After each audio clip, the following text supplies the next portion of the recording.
Hey everybody, I just wanted to take a second before this episode started to apologize for the horrendous audio quality.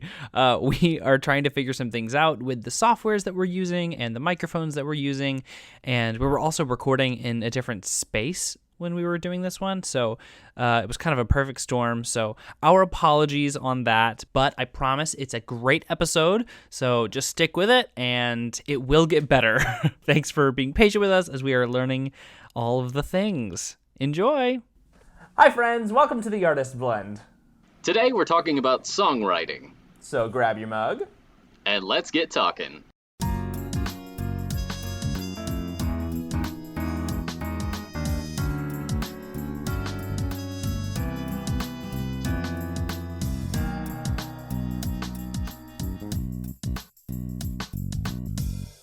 It is the morning. It is the morning, as they say. So good morning, everyone. Today we are, as we said, talking about songwriting, but we wanted to start this podcast with a little bit of some news. As of now, we will be live to the world. Woo! What? And within that, we are going to have a link tree posted on all of our medias to where you can have access to that from any of them. Which is what I just said. I feel like purred. You heard it's with purge. It's the morning. I know, it's fine. I haven't had my bean juice yet. Yeah. But we are going to have an email mailing list where you can stay up to date and hear what we're talking about, know what kind of coffee we're brewing and drinking, and or any of our affiliate links will be on there as well. And also, that's another way you can get in contact with us. So just head over to our link tree, which is linktr.ee/theartistblend, and you can find anywhere we are, it's there. It's yeah, gonna be and a also good one. I would love to eventually do like workshops hosted through the Artist Blend platform. So we'll be announcing things like that, like merch stuff and workshop stuff and all that jazz. Merch. Will come through the email list. So sign up for that if you just kind of want to be up to date on what's going on. Yeah. This could be good. And be sure to review anytime you hear our podcast, because we want to hear from you. We want to know how we're doing. We want to know what you want and how you like it. And we know that we are newbies and we need to learn a lot. So we are excited to learn what we need to learn. Yes. And just like your own preferences, let's talk about the coffee, shall we? Yes. Okay. So today is interesting. Well, we can't, but... because I have it right here. But I cannot say what it is because it comes from a film set for a commercial. So my friend is a producer, and he was working on a commercial for this company who is about to launch. Their website still says, opening up soon. So technically this blend does not exist yet. We don't have these beans, but they're really good. They are. And so far, they have notes of chocolate-covered fruit and a smoky finish. It's really great, and we also had some other blends that they gave us because they had bukus of it left over from the commercial, and my wife was working, she was the PA on set, and they were literally going to throw away bags of coffee because, you know, that's how the industry is. They're just like, film, they have a lot of money in film. And she's like, no, wait. And so she came home with a backpack full of coffee. So we have lots of blank brand coffee right now. Wasted coffee just breaks my heart, but that's so fine. Sad. Yes, but it's very good. And we'll talk, I guess we can talk more about the coffee itself later. And then maybe in a couple episodes we'll talk about it. Once we know we can talk about it, we will let you guys know what it is. All we can say right now, it is good. When I get to the bottom of my mug, I will be sad, but I will have more notes on it. So, ooh, that's funny. More notes on the notes. Yeah, more notes on notes. Notes on notes on notes. Wait, notes on notes on notes on notes. No. Yeah, okay, merch. If you can't tell, we're extreme newbies and everything is a good idea. So everything's a great idea. We're like, yes, do it. Oh my gosh. So do you want to head this up, Easton? Yeah, sure. So part of the reason we're talking about songwriting today is because we were supposed to do something else, but the past week has kind of been songwriting in all forms, like storytelling, songwriting, and just like study of lyrics. All that has kind of been prevalent in my life for some reason in the last week. I started reading Finishing the Hats, which is it's a collected lyrics and anecdotes and comments and blah blah blah of Sondheim's work. I got this set. It's this, and then another book called Look, I Made a Hat, and it's a pair, and I got them for Christmas forever ago, and just have yet to read them. So I started reading it this week, and at the same time, I also had signed up for an online Zoom workshop, like a Q&A thing with Sara Barellies, through this group called Maestra. If you have not heard of Maestra, listen up, everybody. Maestra is a nonprofit that focuses on elevating women and non-binary artists in the musical theater field. So they had this directory of artists that you can find accompanists, you can find music directors, you can find composers, you can find copyists, you can find anybody and everybody in the music industry, really, or specifically musical theater industry, who identify as women and non-binary. And it's a really cool nonprofit, and they host all sorts of workshops, and they're sometimes they open them up to the public, maestras and maestra adjacent people. And so I was able to log into this Zoom workshop, and Sara frickin' Barellies talking about storytelling in song, and it was hosted, and the woman interviewing her was Georgia Stitt, who is, again, another incredible, amazing woman in the field. So lots of songwriting things on my mind, so I'm going to take Austin along Here we go. For the journey of random thoughts. So I guess the first thing we can kind of chat about is songwriting, the approach to writing a song.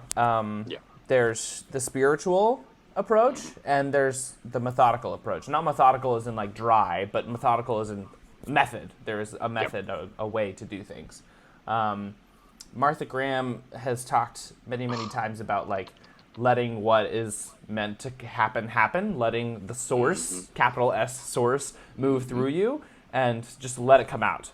And in the workshop, Sara talked a lot about that, and she's a very spiritually minded writer, and she kind of just lets things happen. She's not very methodical at all in the way that she works, and she talked about when she was writing She Used to Be Mine for Waitress, she said, well, I knew the story that I had to tell needed to be warm and aching. It needed, she said those two words specifically, it needed to be a warm ache.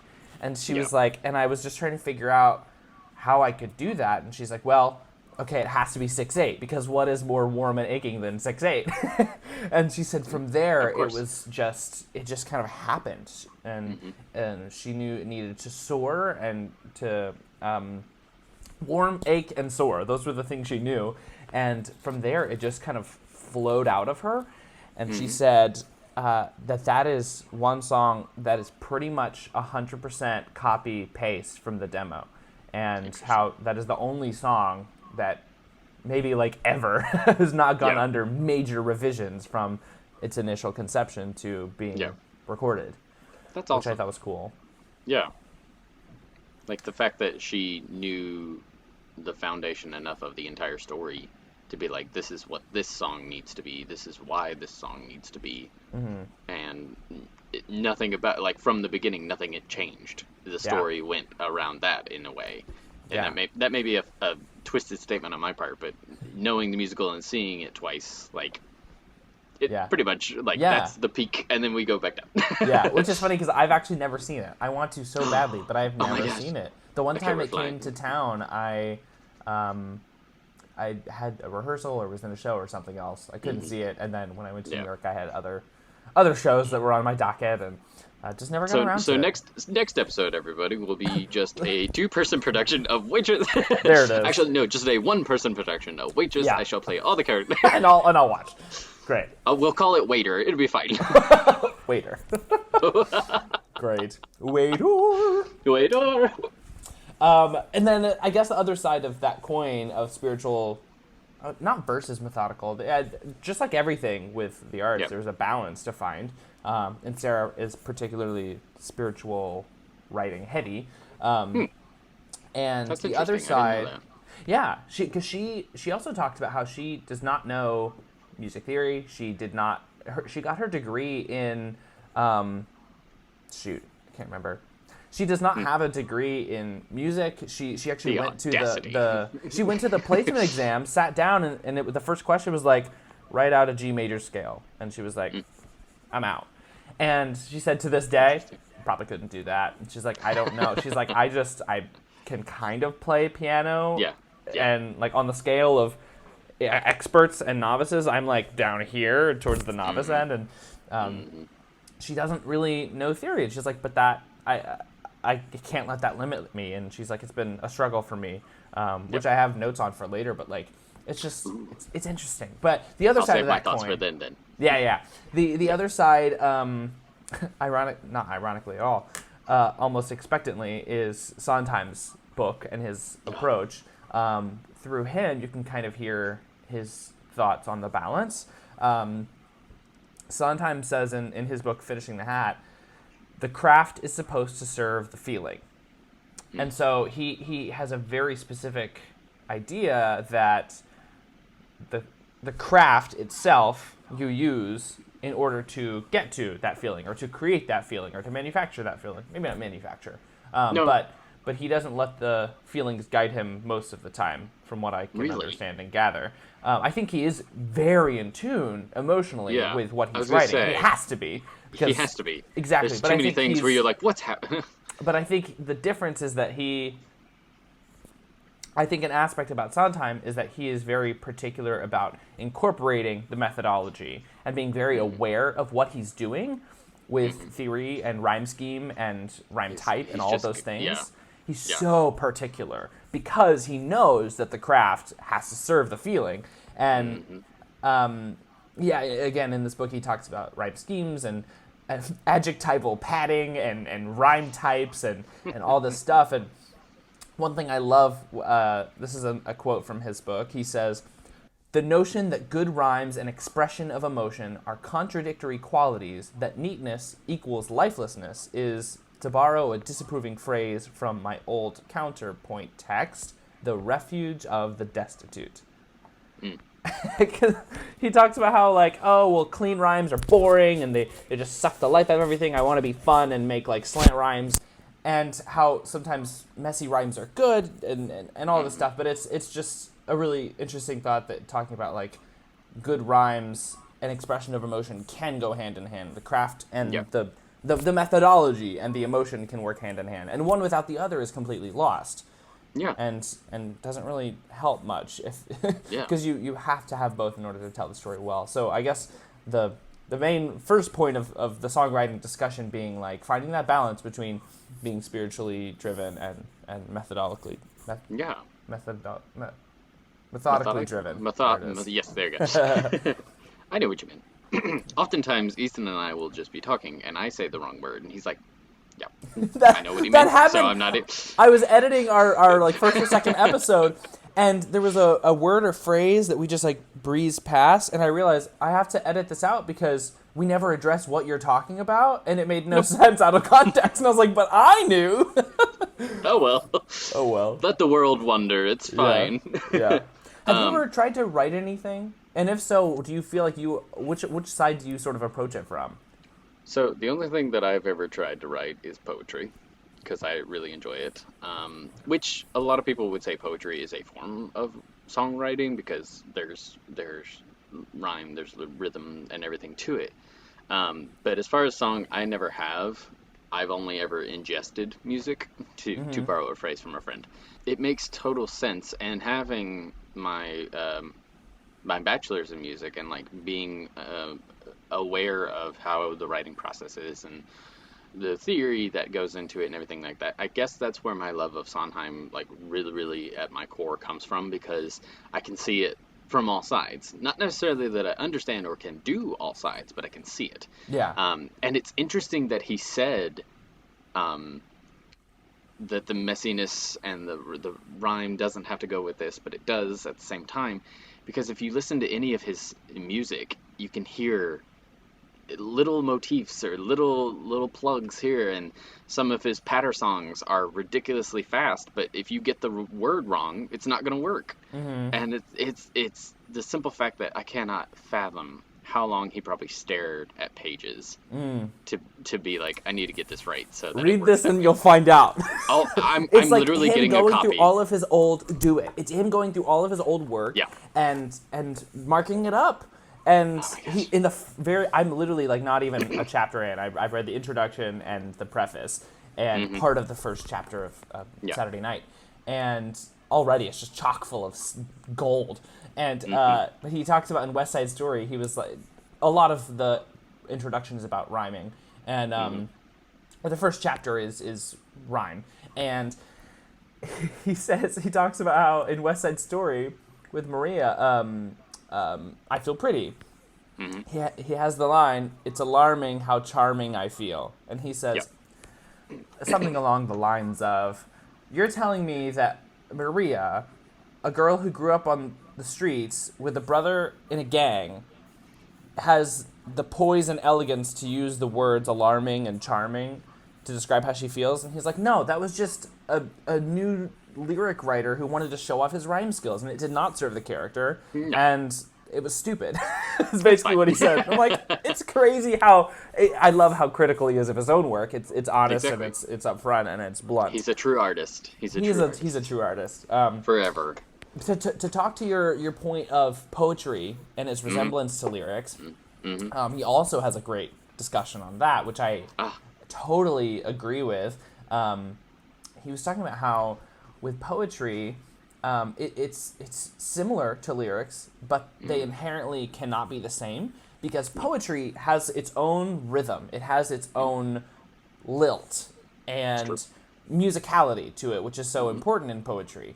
And the moment you try to put music under that, you are now fighting the rhythms that the poetry was born into. It's true. And unless for some reason you try to find something that's exactly within the structure that was already there, but even then you're stretching it, and you could be morphing it and all of that. It takes it out of its own context, its own form. Like when you're making a book into a movie, like we talked about before, it cannot be the exact same. You have to change it, even though you want it to be a true representation. And he says that lyrics inherently have to lack something.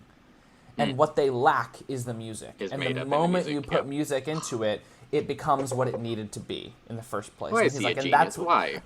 Why is he a genius? He is. He just I is. know.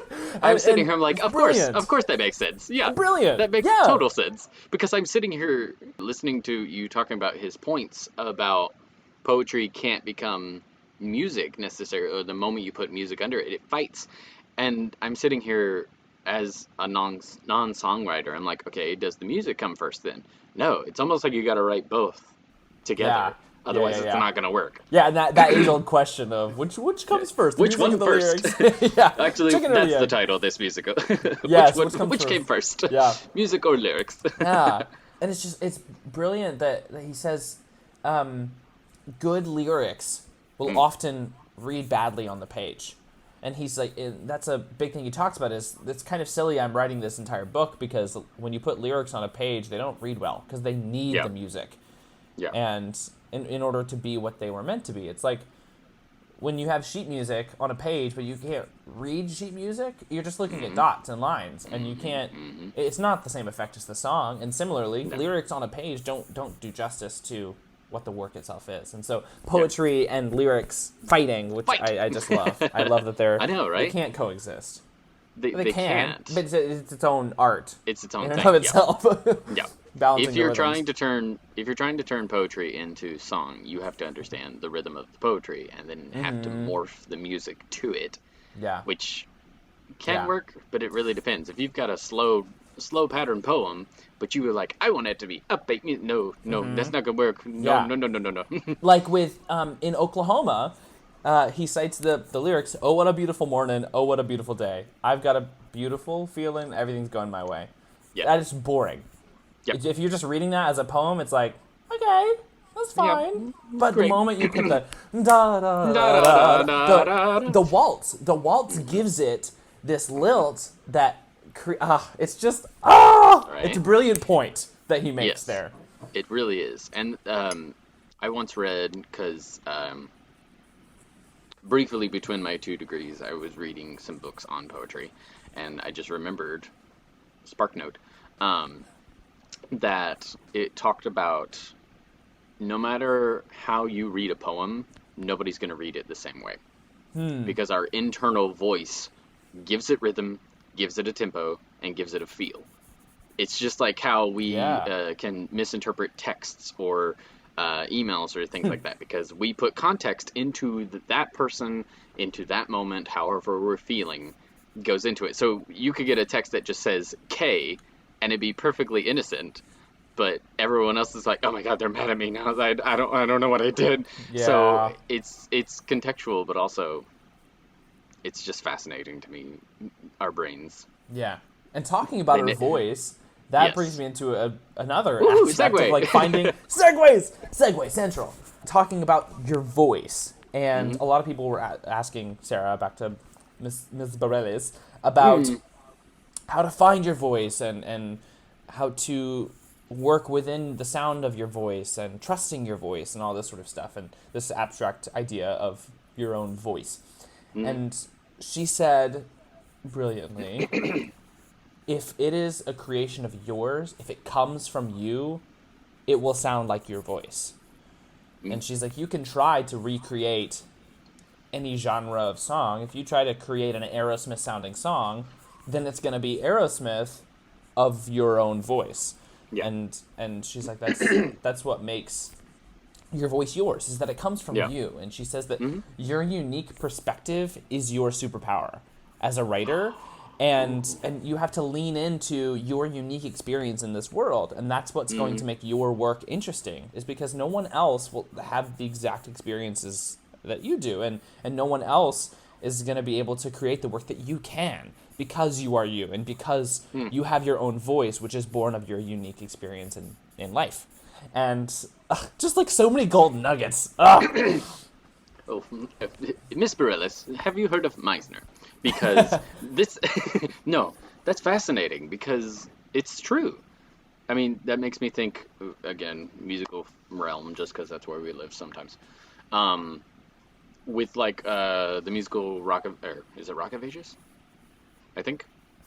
Is that the jukebox musical with all the different rock songs from different artists? There's that, and there's We Will Rock You. No, I'm talking about Rock of Ages. Okay. We Will Rock You is probably the same way, but you have all these songs that are from rock artists, like you were talking about Aerosmith. But the individual artist, whoever is singing it at the time, they're not going to be those people, but they're going to make themselves sound within that genre. So that's fascinating. And that's a superpower in its own sense. But also think about originating a role. A lot of people will listen to, this is a bad example, but it's also a good one. For example, Beetlejuice. No one's going to think about that musical and not think of Alex as Beetlejuice because of his originality. Here we are. I can do that. His originality. Yeah. Cast me now. No. His originality with how he did the role, a lot of people are going to have that expectation going to see the show, even on tour now. Or if it's on tour. I know it's going on tour. I don't know if it's started yet. Anyways. I like that your voice is your superpower. Yeah. And I love that analogy works in both the abstract, in the writing sense of what your voice is, but also literally your own actual voice if you're singing and performing. Yeah, I love that. It's true. And it's like she was meant to write for musical theater and just came to it late. It's almost like that. It's fine. But also she dominated the pop world too. Oh my gosh, it's a whole thing. But Sara mentioned that to find your own voice and to trust your own voice, you have to make a lifelong commitment to continue to be your own friend and advocate. She was like, to fully grasp your own voice, you have to wait your whole life if you want to fully have a handle on what your voice is. But you always have to be your voice's friend and advocate and say, my voice matters. My voice can do these things. I need to trust it. And she's like, just be its friend and advocate, and you will learn and grow and know thyself, and your voice will reveal itself to you if you create. Because once you create, that's your voice, because it's from your unique perspective, which is what's important. I like it. My voice Mhm. I'm always trying to just create something from things that I learn. But like, my voice equals my friend. Like, I just love that image in my head, and that's Yeah. what I'm gonna remember when I think about this conversation or anything that has to do with songwriting. That's incredible. So this is amazing and brilliant and lovely. What just came to mind was a quote from a Sondheim show that totally backs up and supports Sarah's idea that if you just, your voice will happen if you create something.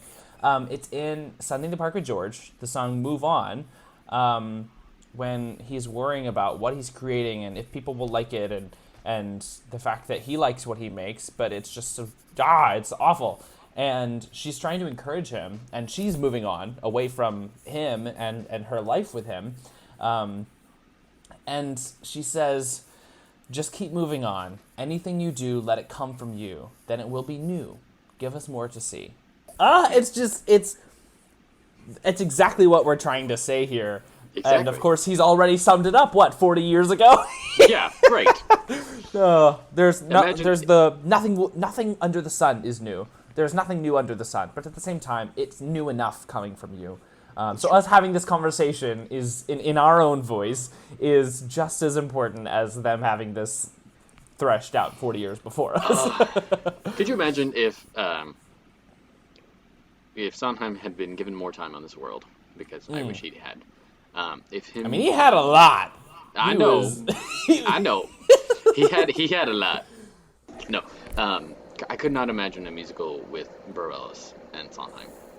That would have been gut-wrenching. Like, yeah, and even then, there's tissues. Her Into the Woods, which already was just is really neat. Really, really neat. I wish I'd interpretation. seen it, but... Again, that's another show. Like, any show you see is going to be a different interpretation, but just like that, it's a show that is loved and endeared so long, but now with this new version, people are like, oh, it's brilliant. I'm like, well, it's the same show. It's new, it's fresh, it's different. And like, which it is because it's different people. Exactly. Which is the beauty of theater! Yay! Oh my gosh. But anyways. Yes. One other topic that I wanted to touch on was the relationship, differences, similarities, pop and musical theater. We come from musical theater world, and Sarah is somebody who has dipped her toe in both, and had a lot of success in both. And somebody asked her, like, "Hey, what do you feel like the differences are? What's your experience with that?" And she said, "Well, first off, with pop, there is a celebration and expectation of repetition. You verse, chorus, and that chorus is pretty much the same every time. Maybe there's a little build, but like you always go back to that." And she's like, yes, that's true. You want there to be a hook. You want there to be some sort of catchiness to it and whatever. But she said that it has to move forward in musical theater. There is not enough. She said there's not enough square footage to waste anything.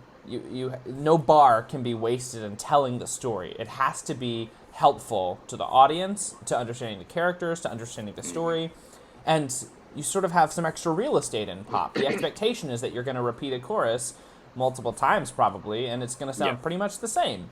And that's sort of the structure. It's the form of that art. And transitioning to musical theater, she was writing the opening song, and someone was like, hey, nothing's new, that we're not learning anything, and you can't really afford to do that. You have to let it just create something new and tell us something new every single moment. And she said it was like they had opened and were in previews, and she was like, this opening number's wrong, and still didn't have it after they had opened, or not officially opened, but after they had started previews, she was still trying to figure out this opening song. And opening songs in and of themselves are awful, but because of her pop background, that was something she had to kind of shift and learn. Which is just like, I think, one of the most basic differences between writing for pop and musical theater, or musical theater and anything else, is that with musical theater you have to have the story focus, and you're always moving forward, because there's not you only have 2.5 hours to tell an amazing sweeping story. Sometimes less than that, sometimes more than that. 90 minutes, go. 90 minutes, go. Come from away, in and out, done. And square footage. Another quote, Yeah. Like, and the other thing with opening songs, I agree with you. Like, they are just ugh, because you have to squeeze every ounce of the before into that 2-3 minute song because people don't know the story. You have to inform them, and that's why it's chock full of things, and it can be overwhelming for a lot of people. Mm-hmm. But to touch on a point that you talked about with Bareilles, that she didn't do theory, she doesn't know theory. That doesn't come to everybody, and the people who get theory are like, oh, you can't do theory. Why? It's just like people who can read faster than other people, or who like reading versus not reading. It's just how our brains are. It's your own voice. It's your own interpretation. I could say so many different things, but Yeah. it's fascinating that she has been on both sides, and it would be interesting to know which one she enjoys more now. Like I know they're both going to be different to her, but she has been so involved with musical theater ever since Waitress. Yeah. Now, I think that she's got bitten by the bug, if you will, and Yeah. she's like, I'm not going anywhere. Yeah. Well, Georgia, at the beginning, Georgia was like, you are a Broadway woman. And she was like, oh my gosh, I cannot tell you how amazing it feels for you to say that. Because, like, I didn't... She was like, Waitress was my first time kind of, like, jumping in. She's like, having to be on that stage towards the end of the run, jumping in as Jenna. She was like, I have learned so much. And she said, I've done theater in, like, high school. And, like, I did community theater. And I was never... I went to school not pursuing this. And she was like, to kind of make my way back into the theater world, it feels like I'm just coming home. And so I think for her and her heart, she does feel like New York City for musical theater storytelling is her home. Nice. But it was really cool to hear her talk about that. And she was also talking about how as a songwriter, you have the mindset of the story at large. You have to think about what's coming next, how you're going to tell the story. You are the narrator that sees all, and you get to be conscious of the story as it unfolds. And she's like, stepping onto the stage, I realized, kind of fumbly, I realized that these actors are living moment to moment. And she's like, they don't know what's coming next. These characters have no idea what's coming next, which was a blast to discover. And she said, I found things for Jenna that I didn't even know were there when I was writing them, because I didn't have the luxury of the adventure. I didn't have the adventure of discovering it all from moment to moment. I had to think of big picture at all times. Yep. And she said, getting to see and feel Jenna from that perspective changed everything. And that's something crazy. Really true too. As a songwriter, you can't necessarily, not that you can, I think it's probably a great exercise to do that, to put yourself in that moment to moment. But as a songwriter, you have the responsibility and the expectation of having that zoomed out point of view. You know, you have the aerial view at all times. But the same thing could be said for like a director. I can't tell you how many times I've been in a rehearsal, and it's just because of the industry and the way it works. But I've seen a director have to go in for an actor who didn't have an understudy and go up on stage and read as the rehearsal was happening. And the director finds so many things because they're focused on that moment on that one character, and just having to fill it in, and then be like, I didn't realize this person's going through this. Because you see all at all times, and you lose the hyperfixation that all of us actors have to go through moment by moment, discovering new things. Like, sure, everyone on the stage knows what happens at the end. They were in rehearsal. If they weren't, they're a swing, and they know exactly what they're doing as well. So, Swing Nation, go.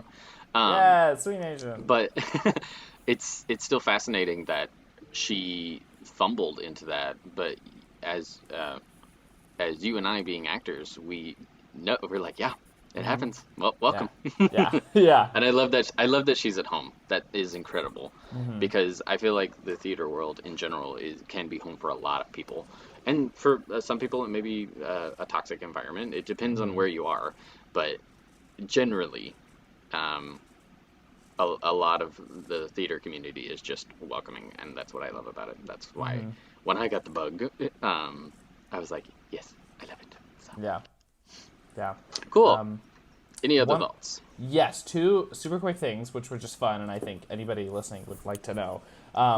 one is that she said if you don't have theory knowledge, just don't stop. Like, don't let it bog you down. Don't let it get in your head. Because she said I was surrounded by people who were talking all things. It sounds like they were just like translating sheet music into their mouths, and she was like, I had no idea what they were talking about. And she said, but I have a good ear, and I know what things should sound like. I know when things sounded wrong. I know when the kick drum needed more of a pulse, when it needed to move more, whatever. And she's like, don't get in your head about it. No matter where you are, it's enough, and jump in and trust yourself, because you don't need all the things all the time. You can't be everywhere with all the knowledge that ever existed. So don't let it stop you. Yeah, build a team. And speaking of building a team, that's my other thing. Yeah. Wow. Segues. We barely talk about these episodes too. So when we truly have these segues, they're like, hey, here it is. The other thing was the orchestrations. Do you know about the orchestrations for Waitress? No, but do tell. They did not have an orchestrator for the show. There is no orchestrator. Excuse me? What? They, like with every other Broadway show, you have the music, it's prepared, whatever, and then it goes to an orchestrator who orchestrates it, decides the voicing and how it all works and what instruments and who and how and where, and chart it all out, right? Yes. And so it has the voice of that orchestrator normally, and it sounds like this beautiful, polished thing.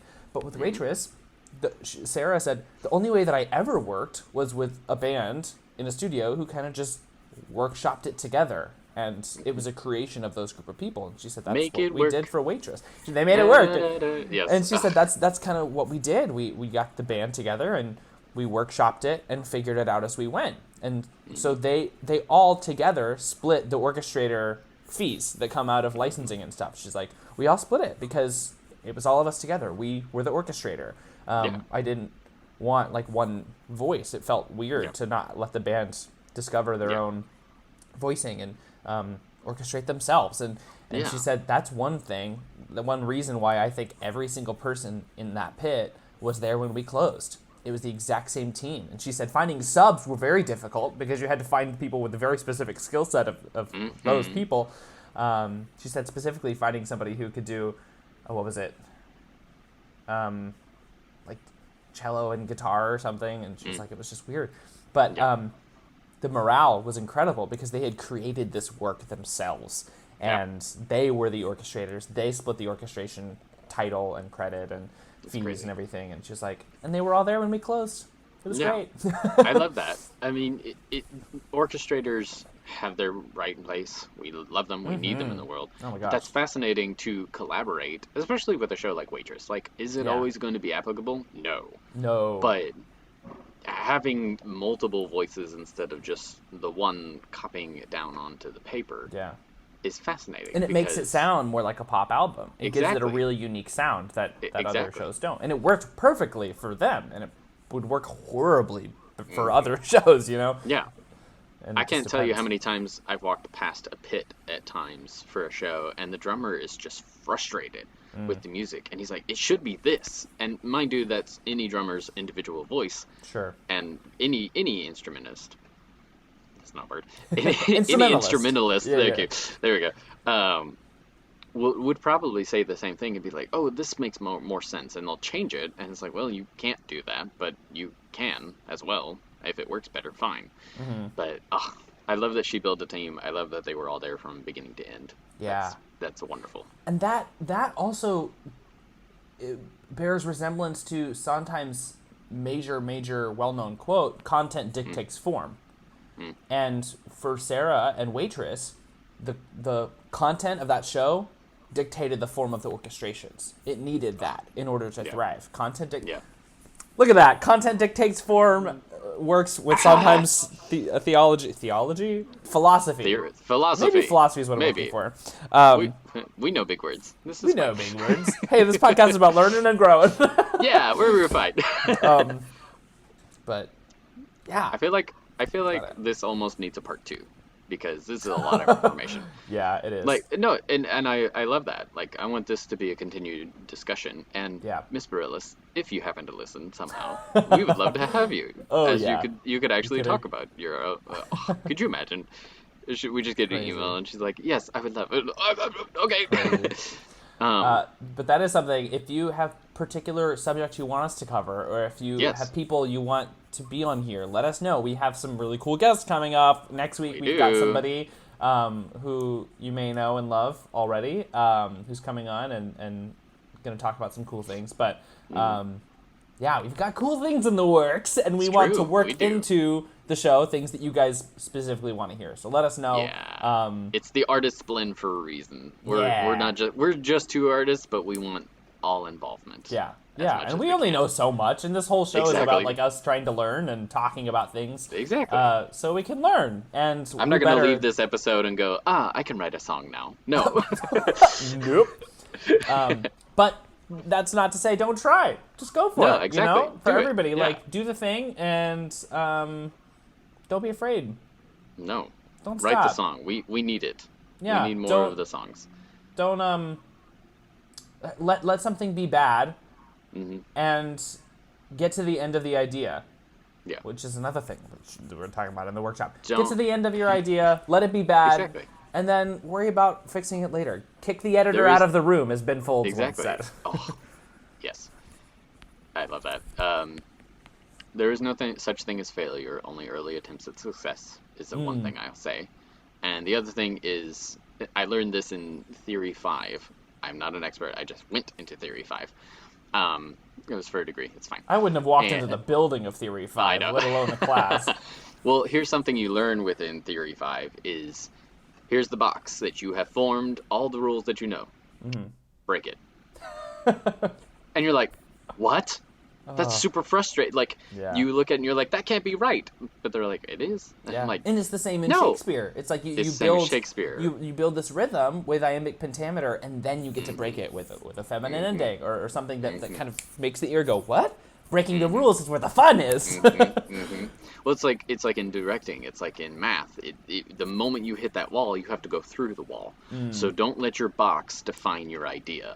Let your idea live outside the box and move the parameters. Your box can grow. Your box can expand.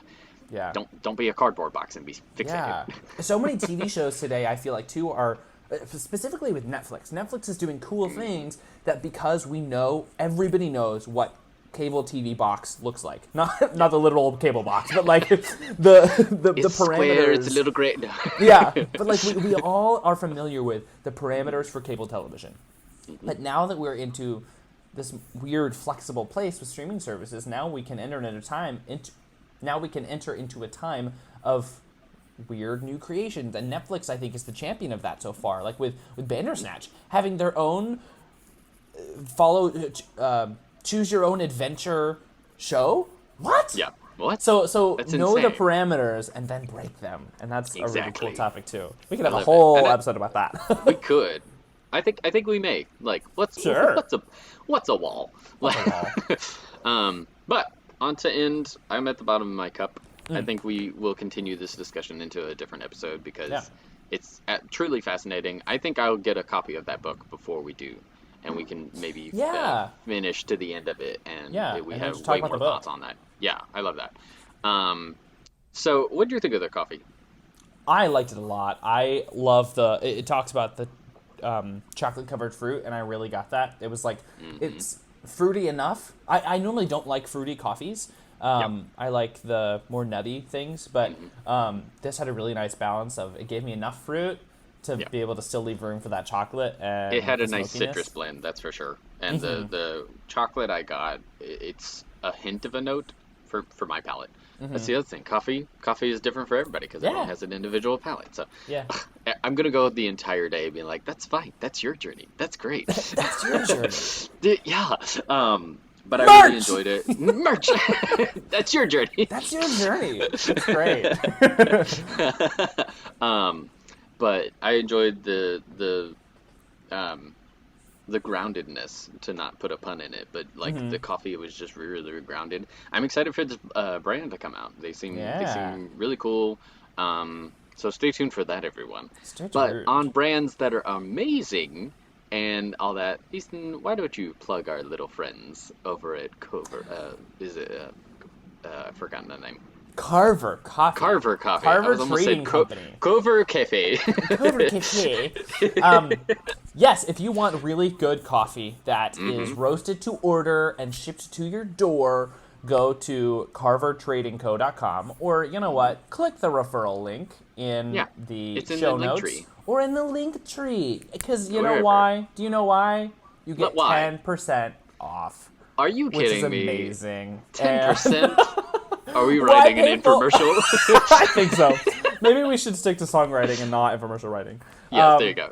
But for real, it's really good coffee. They have lots and lots of flavors out there. They're actually starting to sell out of certain flavors in certain sizes. Really? Wow. So, yeah, they don't have any 12 ounces left of Kilimanjaro, which is one that I think we covered the first episode. They only have the 28 ounces left. So go in there. We're running them out of business. You're running them out of business. So go to carvertradingco.com, use the referral link. The code is the Artist's Blend, and get 10% off your coffee. Yeah, it's really good coffee, and it's supporting two wonderful people that Easton interacted with. They seem like super, super nice folks. Yeah. So get your discount. Stay tuned for merch. If you want to join the email trend, go ahead to our Linktree, and there will be a Google form that you can fill out there. Yeah. And we'll keep everybody up to date of our silly antics and the merch that keeps coming. Also, I just realized this is coming out on Valentine's Day. Today's episode is. Be your own Valentine, wow. much like your voice. Yeah, if you're listening to this when it comes out, first off, thank you for jumping to listen immediately. And if you're not, that's okay. But if you are, happy Valentine's Day. Happy Valentine's Day. Be your own Valentine. We love you. Yes, we love you very much. All the love from both of us. And on that note, and because it's Valentine's Day, be good beans and drink good beans. And go have some chocolate. You deserved it. You did great today. You made it through this podcast. No matter when you're listening, we did. Just go buy chocolate. Exactly. Just go buy chocolate. I mean, or no, coffee wait till with notes of chocolate. Actually, the day to get chocolate is February 15th because it's half off at that point. So there you go. Oh, actually, yes. Wait a day. Yes. Wait until the day. If you're buying your own chocolate, if you're buying chocolate for somebody else for Valentine's Day, I mean, be on time. In the acting industry, early is on time is late, and late is unacceptable. But anyways, guys, be good beans, drink good beans, and we'll see you later. See you later. Bye. The Artist's Blend theme music was written and produced by Christopher and Sara Barellies of Well Wishes Productions, a Nashville-based boutique production company specializing in multimedia production, live event contracting, studio, and live vocals. Find Incognita's infamous adventures on Amazon Prime and its soundtrack on all digital platforms.